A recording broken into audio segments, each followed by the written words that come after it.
Hello යාළුවනේ හැමෝම මගේ YouTube channel එකට ආදරෙන් පිළිගන්නවා. අද ඉඳන් අලුත් කතාවක් එක්ක මම ඔයාලත් එක්ක එකතු වෙනවා. ඉතින් මේ කතාවත් එක්ක දිගටම රැඳිලා ඉන්න කියලා ආදරෙන් ඉල්ලා සිටිනවා. ඒ වගේම කලින් කතාවත් ආයෙම දෙන්න බලාපොරොත්තු වෙනවා. ඉතින් දිගටම මාත් එක්ක රැඳිලා ඉන්න. අහිංසක හිතක් පළමු කොටස ලියන්නේ ඩී හේරත්. හිමිදිරි පාන්දර ගෙමිදුලේ වූ සේපාලිකා ගසෙන් තන බිස්සට වැටී ඇති සේපාලිකා මල් මුළු ගෙමිදුලම සුවඳ කරන්නේත් අලංකාර කරන්නේත් පරිසරයේ සුන්දරත්වය මොනවට කියා පාමිනේ. පාන්දර 4 හෝරාව වන විට අවදි වූ පිනිදී ගෙමිදුලට ආවේ බුදු පහනට අවැසි සේපාලිකා මල් ඇහිඳීමටය. සැමදා හිමිදිරියේ බුදුන් වැඳීම ඇගේ පුරුද්දකි. අවුරුදු 19ක් වන ඈ මේ වන විට උසස් පෙළ පන්තියේ ජීව විද්‍යාව අංශයෙන් ඉගෙනුම ලබන්නීය. ඇගේ පියාවන ධර්මරත්න මහතා ගමේ පාසලේ විදුහල්පතිතුමාය.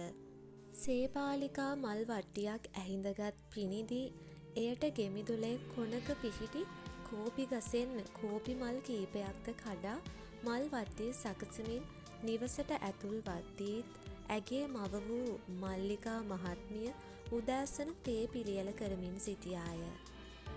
දෝනී බුදුපහන තියලා එන්න මං තේ හදන ගමන්. හරි අම්මේ. වැඩි කතා බහක් නොමැති පිනිදි සැබවින්ම අහිංසකාවියක් වූවාය. ඇගේ වැඩිමහල් සොයිරා වූ අවිෂ්කත් පවුලේ සැමත් ඈට වඩාත් සෙනෙහස දක්වන්නේ මේ ඇගේ ගති පැවතුම් නිසාමය. බැංකු රැකියාවක් කළ ඇගේ සොයුරා 25 වන වියෙහි පසුවිය. ඉක්මනින් මල් පූජා කර බුදුන් වැඳ අවසන් කළ පිනිදී අම්මා වෙත ගියේ තේ පානය සඳහාය. ආදෝනි බොන්න අන්න බිස්කට් ඇති. අයියටත් කතා කරන්නකෝ පුතේ තේ බොන්න. හරි අම්මේ. බිස්කට් පැකට්ටුවෙන් බිස්කට් කීපයකුත් රැගෙන ඈ පිය නැගුවේ සොයුරාගේ කාමරය වෙතටයි.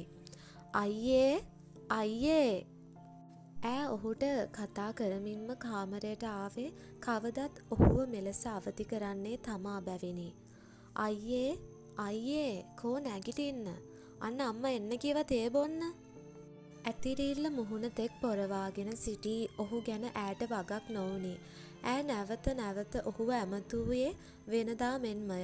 නමුත් මොහොතකින් විවර වූ කාමරයේ දොරින් ඇතුළට එන්නට වූයේ තම සහෝදරයාය. බියට පත් වූ ඈ යහන දෙසත් දොර දෙසත් බලා ඉක්මනින්ම සොයුරා ළඟට එන්නට වූයේ තම සොයුරාගේ යහනේ නිදා සිටින්නේ කවුරුන්ද යන්න සිතෙන් සිතමිනි. කෑ ගහන්න එපා දෝනි මූ නැගිටෙයි. මගේ යාළුවාව ඊයේ රෑ මහන්සි ඇති පොරට. මම මේ වොෂ්රූම් එකට ගියා. අනේ අයියා කලින් කියන්න එපැයි. හරි හරි දෝනි. කෝ දැන් ලෑස්ති වෙන්න ගිහින් ඉස්කෝලේ යන්න. එසේ මිමිනෝ පිනිදි තේ කෝප්පෙත් රැගෙන ගොස් මුළු තැන් ගෙයින් තබා කාමරයට වැදුනේ තම සිතට දැනෙන හැඟීම වටහා ගැනීමට නොතේරෙන නිසාමය. ඒ මොහොතේ මුළු තැන්ගයට පැමිණියේ අවිෂ්කය. අම්මා මට කියන්න බැරි වුණානේ. ඊයේ රෑ අපේ සස්ස ආවා. අනේ ඇත්තට දැන්ද ළමයෝ කියන්නේ කෝ නිදිද තවම? නිදි මහන්සි ඇති අම්මා. අද ඉඳන් වැඩට යන්නත් එපයි. තව ටිකක් නිදාගත්ත දෙ. පුතා අප්පච්චිත් එක්කම ඉස්කෝලේ යන්න බැරියයි ඒ දරුවට. බලමු අම්මා. දෝනිත් යන නිසා මූ වෙන එකක් නෑ අප්පච්චි එක්ක. පොඩ්ඩක් නහරකාරයානේ. ඒකනේ ඉතින්. කෝ නැගිට්ටම තේ හදන්න කියන්න මට. පහමාරටත් කිට්ටුයි. ඔන්න ඉන්දියාප්ප හැදුවේ මං උදේට. හරි අම්මා මාත් යනවා ලෑස්ති වෙන්න. ඔරලෝසුවේ වේලාව සටහන් වූයේ උදෑසන 6 පසුවී මිනිත්තු 30ක් ලෙසය. දෝනි කෝ ළමයෝ එන්න ඉක්මනට කොණ්ඩේ ගොතන්න. එනවා අම්මේ.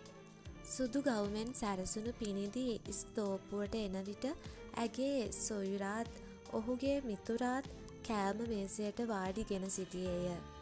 මවගේ උපකාරයෙන් ඈ තම කැරලි ගැසුණු දිගු කොණ්ඩය ගොතා ගන්නට විය. අනතුරුව මල්ලිකා මහත්මිය පිනිදිට කෑම කවන්නට වූයේ සස් ඒ දෙස බලා ඉද්දීය. සැබවින්ම පිනිදිගේ අහිංසක හුරතල් පෙනුම දුටුවන් මන බඳින්නීය. ඕවට තමා කියන්නේ බං අලිබබාලා හුරතල් කරනවා කියලා. එසේ පැවසූ අවිෂ්ක නැවත කෑම පිඟාන දෙස බලාගත්තේ පිනිදිගේත් සස්ගේ නිල්වන් දෑසුත් එකිනෙක යාවත්දීය. මේ කතාව දිගටම කියවන්න කැමති නම් දැන්ම මගේ channel එකට subscribe වෙන්න. ඒ වගේම කමෙන්ට් එකක් දාන්නත් අමතක කරන්න එපා. එහෙනම් ඊළඟ කොටසින් හමු වෙනකම් මං ගිහින් එන්නම්. Thanks for watching us.